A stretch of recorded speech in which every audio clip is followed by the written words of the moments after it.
Hello everybody, this is Manu S, and welcome to another Eternal news episode.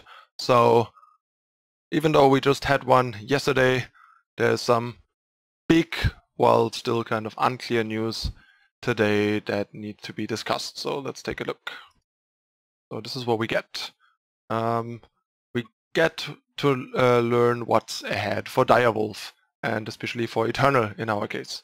So, first off, they said, with our Hand of Legends underway, keep an eye out for a number of key announcements in the coming couple of months.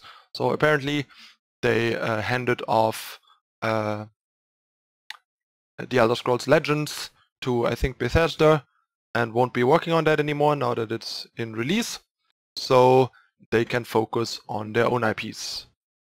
Clank among them, but there's also an Eternal section here. So most notably, we are thrilled finally to be able to announce that our original strategy card game Eternal will be getting a full release in the next several weeks. The usual joking +3 × 5 on Steam, alongside an ongoing organized play program to support cash pricing and high-level competitive play. And lastly, in the spirit of announcements, Eternal fans should check back here tomorrow for Chapter 19, the Fall of Argenport, and first look at the next 250 plus card set in the ongoing story of Eternal.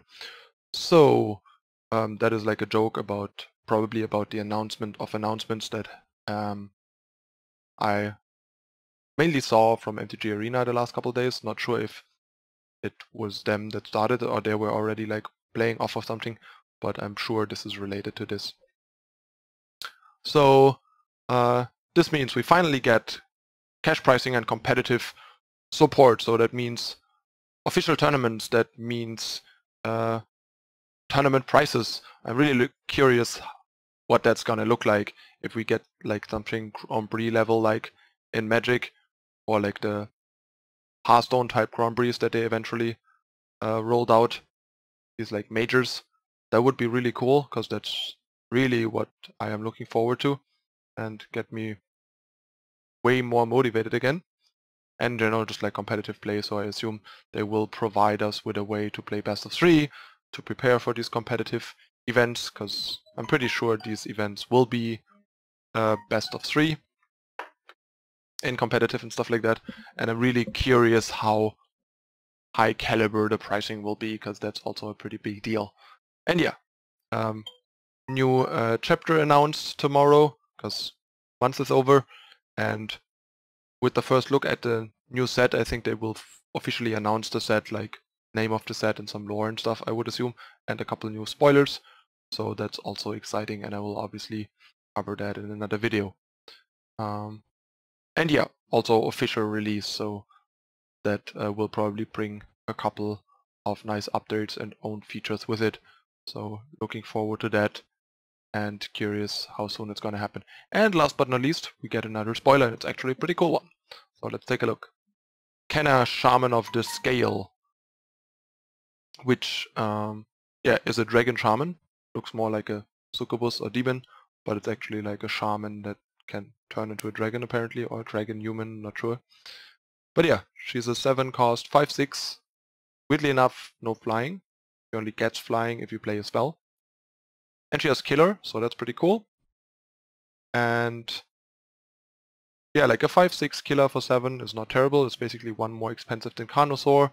Has 1 attack less, so it can't kill, say, Sandstorm Titan without help, for example, so that's relevant. But yeah, if you play a spell, she gets flying and gets bigger, so there's some impact there, but it's not that big of a deal. Like by the time you have 7, you're not going to be playing that many spells, but it's like a pretty cool and interesting card for control decks, like something like Talon Control could be interested in this, or Horu Control. There's a bunch of cool options. And then we have Tribute, draw a spell from your void.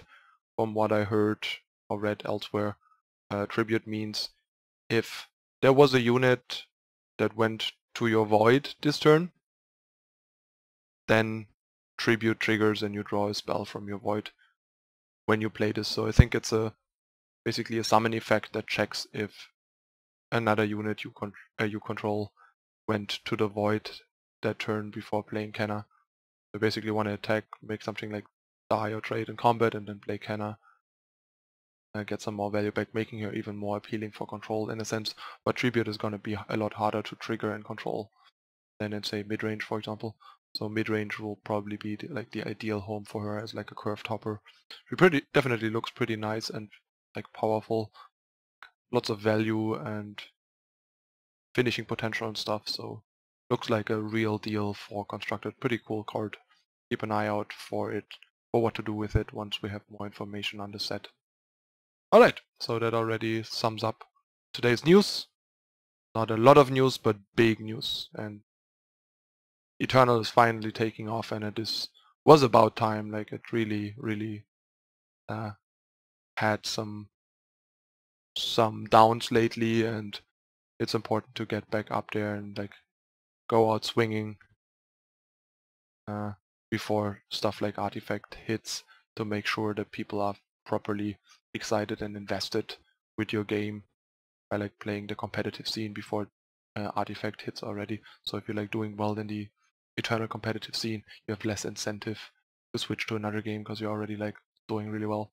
And pushing this more towards competitiveness in esport also probably give it a more broad appeal, will draw in more competitive players and potential that currently are just like not interested because the stakes are not existent. And having tournaments and like more tournaments, especially bigger, higher stakes tournaments, streams and stuff, will also bring in more people and draw more attention to the game. So that's a really cool deal. Alright, now we're really gonna wrap this up. Thanks for watching, everyone. Don't forget to like and subscribe down below if you enjoyed this and don't want to miss out on future content. And that was Eternal News again for today. I'm Manu S, and thank you for watching. See you next time. Bye.